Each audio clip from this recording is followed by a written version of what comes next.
Федор Михайлович Достоевский. Я вам прочитаю из романа «Подросток». Я начал было плакать, не знаю с чего, не помню, как она усадила меня подле себя.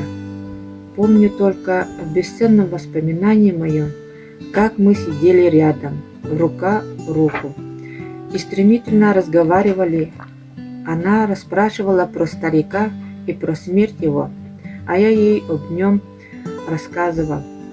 Так что можно было подумать, что я плакал о Макаре Ивановиче, тогда как это было бы верх нелепости. И я знаю, что она ни за что бы не могла предположить во мне такой совсем уж малолетней пошлости. Наконец я вдруг спохватился, и мне стало стыдно.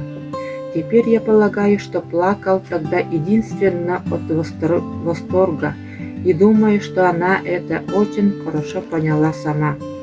Так что насчет этого воспоминания я спокоен.